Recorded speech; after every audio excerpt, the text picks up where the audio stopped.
Hey, today's daf is Masechta Makos Daf Chaf. We're finishing up Bez Hashem maybe tomorrow or Friday.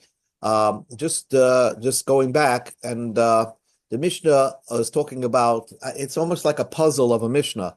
The Mishnah said on top of the page of Chaf Beis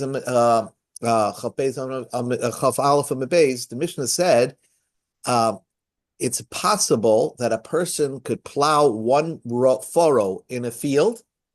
And the Mishnah says you'll be chayev 8 malchus, 8 lavs, one furrow. What did you do? So if you took and you plowed with a shar and a chamar, an ox and a donkey, those ox and donkey, so that's already kalayim, so lav number 1. The hey mukdashim, and both animals were hegdish. Let's say they were bechar.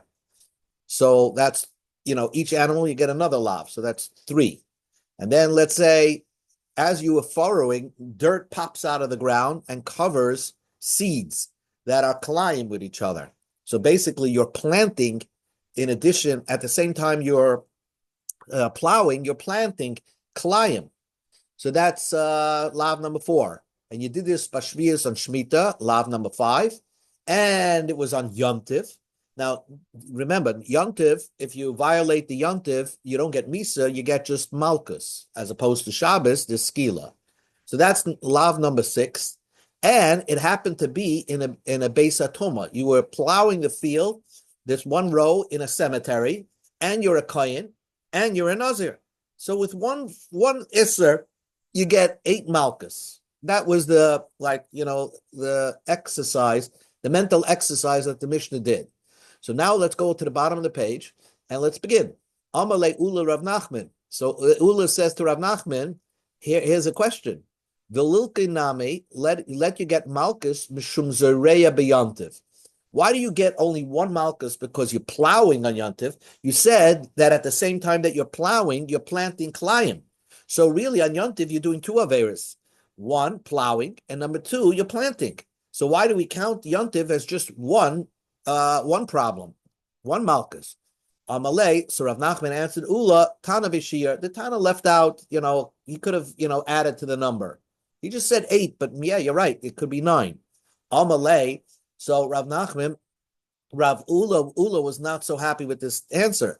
Tana Katana Shmoina, the Tana was very pedantic, saying that you're going to get 8 averos,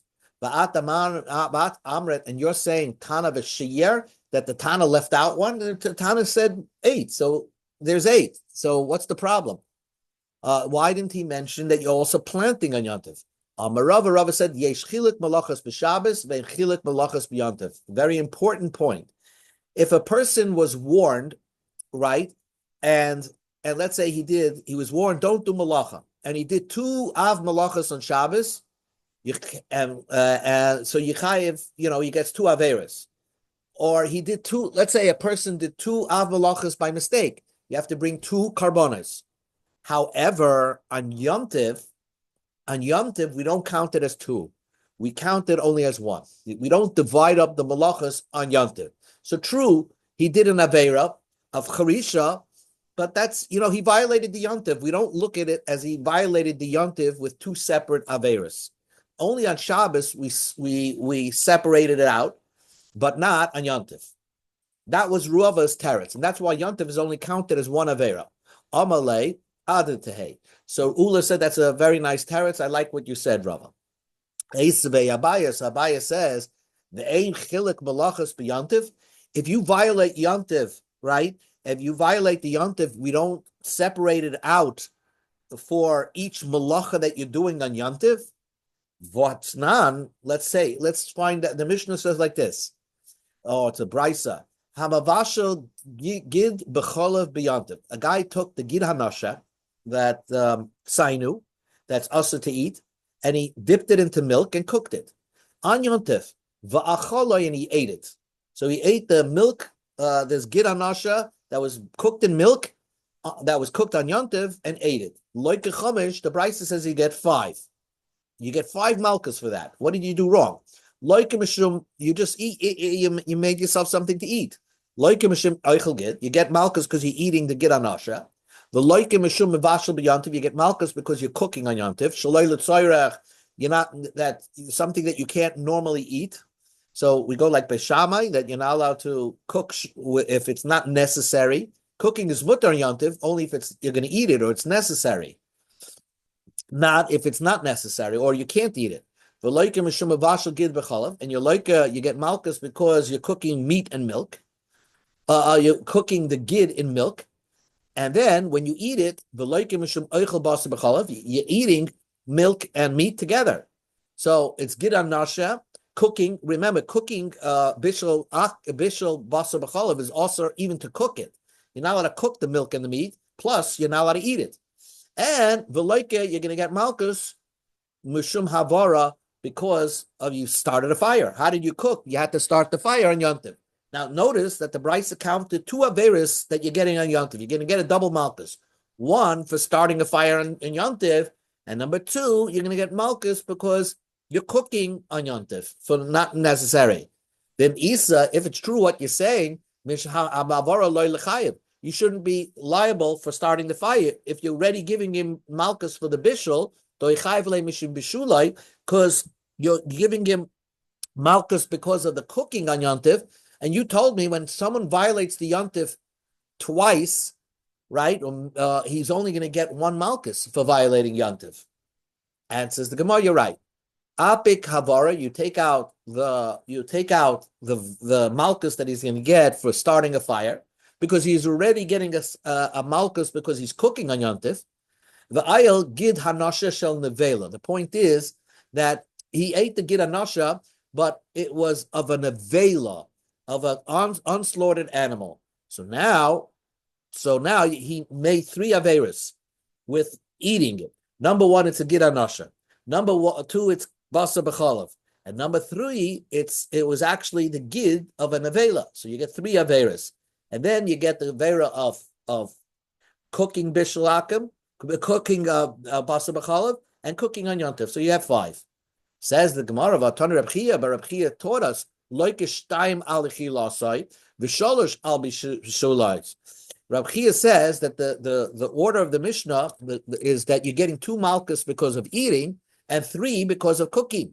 Then Isa, if what you're saying that you're getting a malchus because of eating nevela, sholosh al chilasai huchayev, you're getting three malchus because of eating something wrong, eating basar b'chalav, eating gid nasha, and eating nevela. So avela is not a good one. Ela ape kavari, again, we're going to strike out avara. You're not going to get malchus for starting a fire on yontiv because, again, you're getting malchus because of cooking on yontiv. Va'ayel atze ashera, and you put in that he's using the wood of avodah zarah. The warning of not using an avodah zarah, wood from an avodah zarah tree to start your fire, that's an avodah zarah. That tells you you're not allowed to have any benefit from a tree that was used for avodah zarah. Amalei. So the Gemara concludes. Amalei Rav Achabe Rav Ravashi the Lilkanami. Let him get malchus. Mishum loisavi to eva el beisecha. Then let him get malchus if he is using atze ashera for his cooking needs. He should get two malchus for ashera. One, he's benefiting from the ashera, and two, he brought it into his house to cook. So he should get six malchus. Ella hachabamaya skinin. Here we're discussing, the Gemara strikes it out. Kegoin should be shuling be'atze hegdish. He's cooking with the wood of hegdish. Let's say hegdish, the Beis Hamikdash, had a wooden chair. So he took that wooden chair and he made this whole concoction of cooking the gid anasha and milk on yontiv. So, and there's a isser v'azrat mehocha v'ashreim tisrufu be'eish l'sashen kein l'Hashem elokechem. When something is not supposed to be like a chair belonging to the Beis Hamikdash, it wasn't meant to be burnt, even though it's wood, but it wasn't meant to be burnt. If you do that, you're over this law, because the Torah tells you burn the avodah zarah, but don't burn anything belonging to the Eibishter. So therefore, again, you get five malchuses for doing the act. What's the five malchus? You took a piece of gid anasha, you cooked it on yontiv in milk, and you cooked it on yontiv in milk, and that's it. So you cooked it on yontiv in milk, and you ate it. Okay, so you get five malchus. One for eating basar b'chalav, two for eating the gid anasha, and then three averis for cooking. One avera for cooking is because you're cooking on yontiv, not necessary. One avera is because you're cooking basar b'cholov. You're not allowed to cook meat and milk. And the third avera is you used as your fire source a wooden chair belonging to the Beis Hamikdash, and therefore you're violating, destroying property belonging to the Beis Hamikdash. Now the Gemara asks a question. Maskif lo Rav Ashaya. Rav Ashaya asked the question. The lecture that you said there are 8 malchuses, right? For a guy plowing his field, right? We made a cheshbon that there are 8 malchuses. Let us say the lecture of Nami Hazareya Benachal Esan. Let's say let us say that he was planting in the Nachal Esan. The Nachal Esan is the location where they sever the head of an Egla Rufa, right? So it's written in the Torah that this Nachal Esan you're not allowed to plant there. Once they sever the head of an Egla Rufa, the Torah tells you Ashal Yovid by Lo Yizoreya. So you can't work there and you can't plant anything there. So again, we're going back to this Mishnah. The Mishnah, we're going to keep going back through the rest of the page. The Mishnah says, I have a situation where a guy plows 1 row and he gets 8 malchuses. And the Gemara sets up the scenario. Fine. But if you add another case to the scenario that the row, the field, was a Nachal Esan type of field, and he's planting there, because again, as he's plowing, the dirt is covering seeds somewhere. So then you get a 9th malchus because of planting in the Nachal Esan. Maskif lo Rab Chananya. Rab Chananya says, "B'lekshav name hamoichek es Hashem bali chosai." Let's say, I don't know, as he's plowing, there's somehow the name of God is written on the floor there in a parchment or something like that, and it's in your way. And as you're plowing, you tear up the whole name of God. So you're not allowed to erase the name of God. Fine. Maskif law, the Gemara is asking questions with no answer. Maskif la Rababo. Rababo asked the question. V'lechshev nami, let us consider hakoitis bahartoi. As he is plowing, somehow, let's say the plow shares went over his foot, and he had a nega. This is this week's parsha, and it cut off. It scratched off his nega, so he gets a malchus for that. The Torah tells you that if a person has a white blotch, he's not allowed to try to scrape it off. So if he did that while he was plowing, so he should get another lav.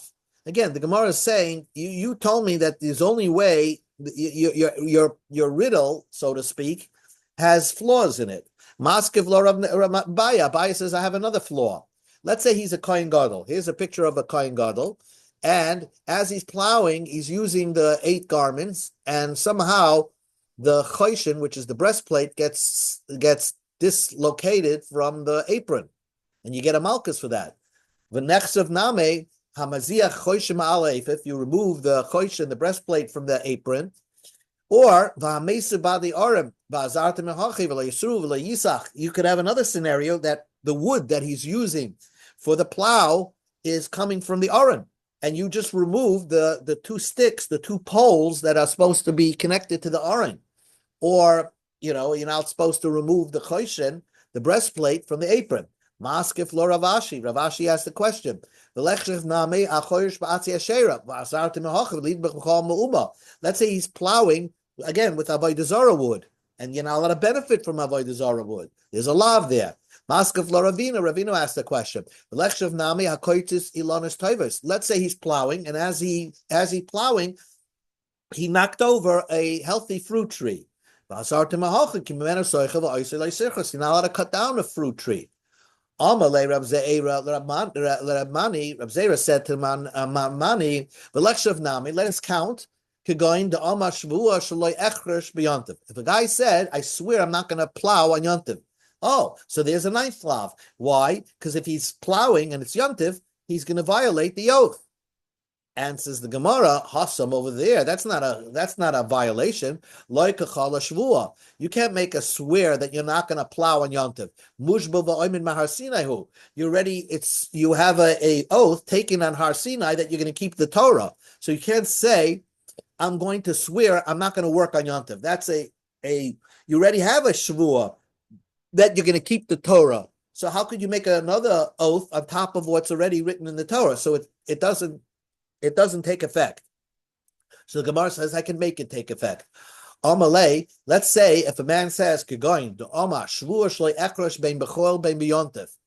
guy says, I'm not going to plow, whether it's weekday or whether it's yontif. Since already it takes effect during the weekday, then it takes effect on yontif. So therefore, a guy made a shvua and that he's not going to plow. And how could the shvua take effect on yontif? He already has a shvua that he's not going to plow on yontif. The answer is he swore in one breath that I'm not going to plow during the weekdays and yontif. So since the oath takes effect during the weekdays, it will also take effect on yontif. Answers the Gemara, Midi Isi. You can't really say that we know our Mishnah is not discussing violations that you could easily undo that violation. In other words, a thing that's written in the Torah you can't get around. But if you take an oath, you could ask, make a heter shvua and undo the oath. So that's why the Mishnah doesn't discuss that. Says the Gemara, V'loi, V'harei hegdish. The Mishnah discusses hegdish. You could always undo a hegdish. The animals of shar v'chamar were hegdish, holy animals. Answers the Gemara, it's talking about bibchor, like I said in the Mishnah. It's talking about firstborn animals, which are automatically hegdish. It's not something you remove. It's a firstborn. Says the Gemara, but you told me that the Mishnah says we're discussing a nazir, barei nazir. And again, if someone becomes a nazir, he could also undo the naziris. The same thing that you have heter, you can mater neder, you can be mater naziris. Answers the Gemara, ben zir shimshon. Our Mishnah is discussing that he's a Shimshon type of Nazir, where God told him, a Malach in heaven told him to be a Nazir. And that, like you see in Tanakh. So there, you can't undo that since it's coming from heaven. Says the Gemara, Nazir Shimshon bar itmuye lamesimhu. But a Nazir Shimshon could go into a cemetery. So our Mishnah is not talking about a Nazir Shimshon. It's a regular Nazir. So our Mishnah is talking about something that you could undo.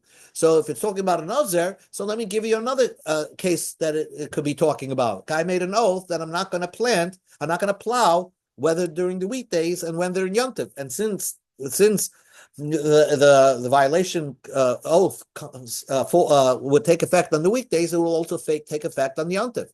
Ella, says the Gemara, Hi Tana is a koila leslie.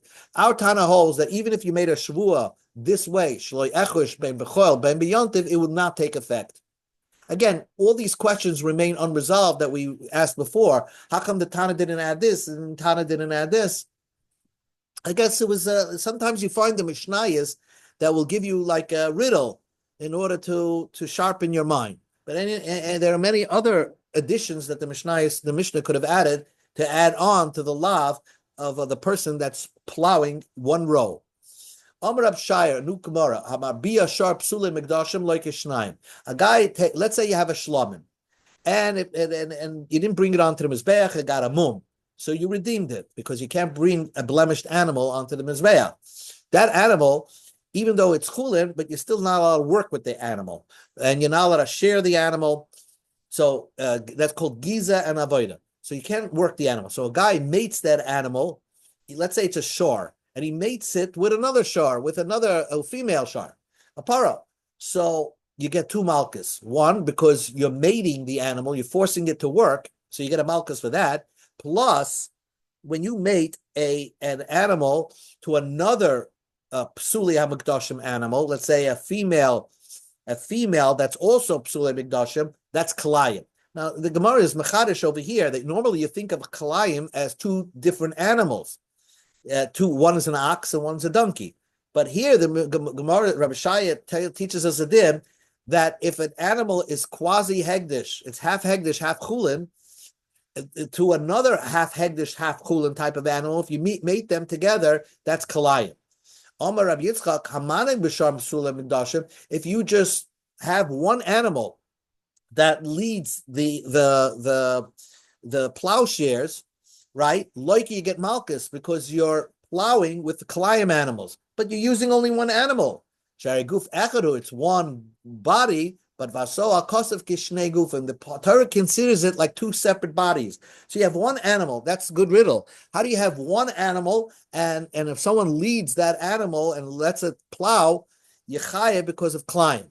The answer is because if it's a sharp sule hamikudashim, so it's a quasi animal. It's Kalayim with itself. It's a half a hegdish, half chulin animal, and therefore it's like as if you're plowing with two different animals from two different species. Okay, back to the Mishnayos. Kama malkanoise, how much malchus do you give a person? The Torah tells you 40, but the Mishnah is machadish abayim chasa achas, you give 39.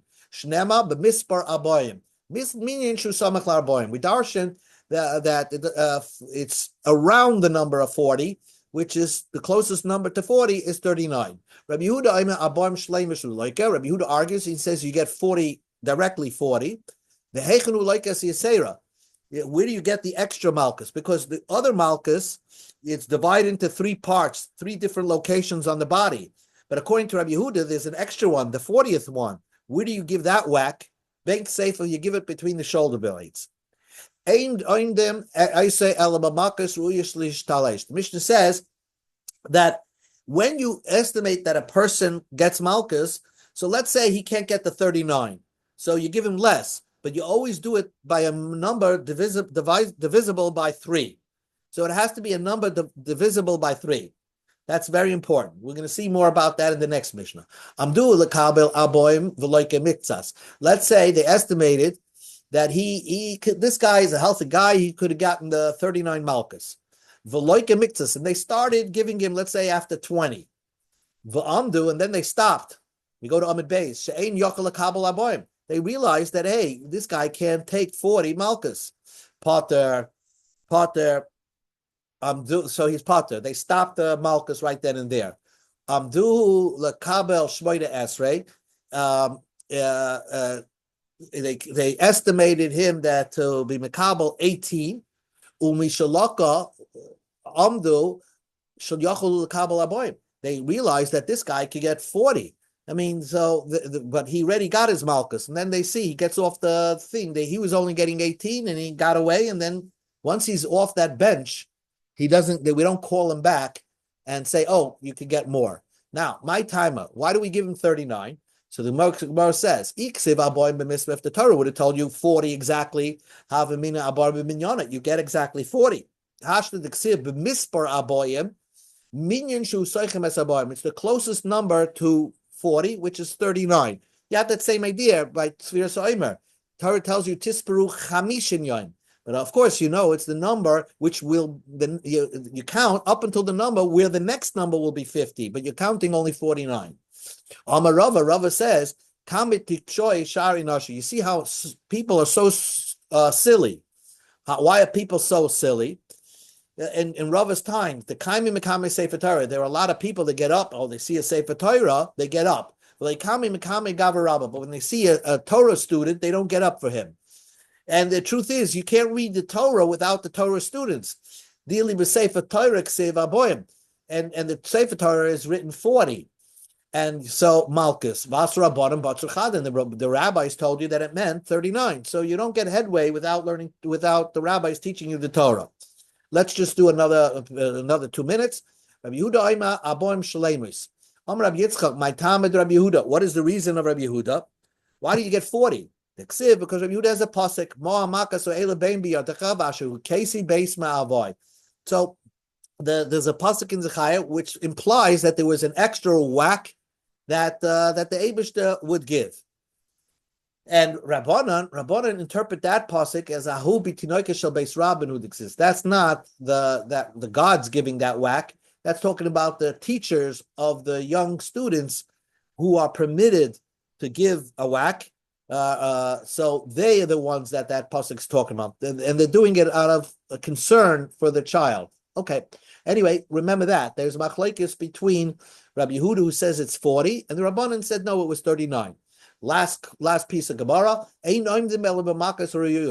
Once you started, loka, only if you started to getting the malchus in, then we continue. Loy loka, if he didn't get started, loy. So take for example, if a guy they estimated that he could get 40, he could only get 18. But they didn't start the process yet. And then they took another assessment and then said, oh, he could get 40, then we will give him 40. It's only if they started, then we don't continue. So the Gemara says, Raminu, I'll ask you a stira. Amdu lekabel bar. Let's say they estimated a guy, the Bryce says they estimated a guy who could get 40. Then we estimated that he can't get 40. Potter, he is Potter, even though they didn't start giving him. They first estimated him at 40, and then they estimated him, the doctors came and said he could only get 25. So then he's Potter for the rest. Amdu lekabel shmai esrei. Let's say they estimated to get 18. Then they reassessed him and they see that this guy can get 40. Do we give him 18 or 40? Potter, he's Potter. Since the first estimate was 18, we go after the first estimate.